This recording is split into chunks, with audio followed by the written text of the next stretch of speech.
What I want to talk about today is how to onboard a client, how to onboard a task. One of the worst things that you can do, is to make your client repeat themselves. If your client explains how to do a task, if they train you how to do it, you call them back the next day and you say, "Can you explain that again?" It's not really going to help your client relationship. So it's very, very important that when you're onboarding a new client or you're onboarding a new task from an existing client, that you have a protocol in place to make sure that these sort of situations don't happen. So this is what my team does. You can use kind of a variation for your team, or you can copy what we do, whatever works easier for you. But you should definitely make sure that you have something in place, or you're probably going to have some issues that are going to happen because of it. So this is the first step, is record your interactions with your client. Generally, what I try and have happen, if possible, is I try and get the client on Skype and I have them share their screen so that they can show me what they need done. Ask them questions, have them run through each kind of task once, and normally after that, the task is trained. And as long as you've been able to record this, if you need to scale this up later on, add additional people to the team who are going to be also doing these same sort of tasks, then you're going to have documentation already in place, ready to go. So, or even if, you have a long weekend, you forget some things about what they said the previous week, you got video notes that are there ready to go. So in order to do that, there's multiple different systems that you can use. You can use something like OBS. That's what we use at my company. It's a screen recording solution, works pretty well. You can also put plugins into your Skype.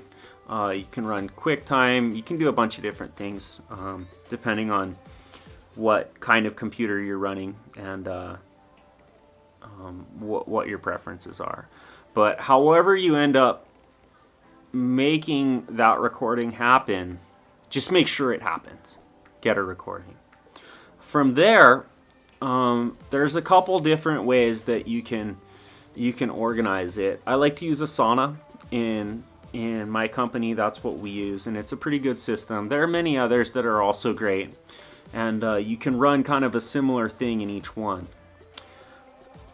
What I like to have happen is each time the client says, "Hey, I got a new task." All right, boom, we put that on our task list and we schedule it as a repeating task. Once they tell us, "Hey, we want it on Monday, Wednesdays, and Fridays. We want it on Tuesdays and Thursdays," or whatever it is. Sorry for the background noise. My neighbor's Katie's driving around his Power Wheels.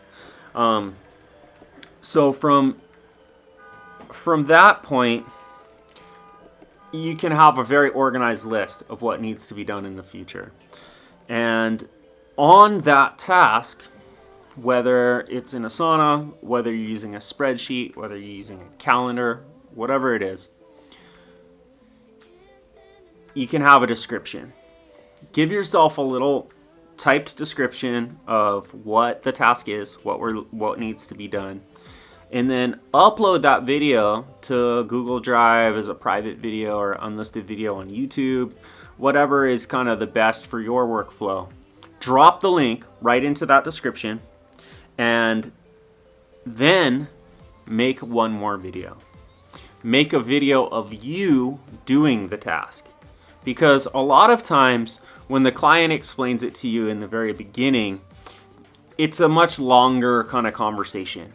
And once you've done the task a couple times, you're able to kind of just breeze through it pretty quickly. And record yourself doing that and put a second link on there. What that's going to do is it's basically going to make a kind of more condensed version of what the task is, exactly how it needs to be done. So then if you have, say for instance, you come in absent one day and you need a backup to do your tasks for you. Which, if you don't have a system like that in place for your assistant, if you don't have a backup, that's one of the best parts of having an assistant is you can, a lot of companies, my company offers a backup service. Many other companies do. If not, they should.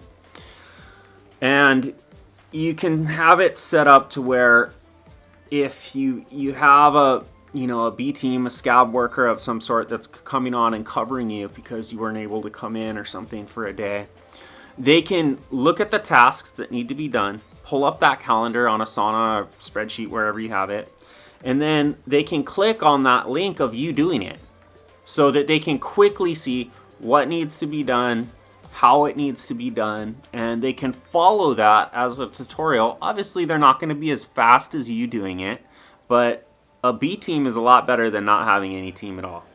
So, it's definitely something that you should consider having. The other reason why you're going to need this documentation is because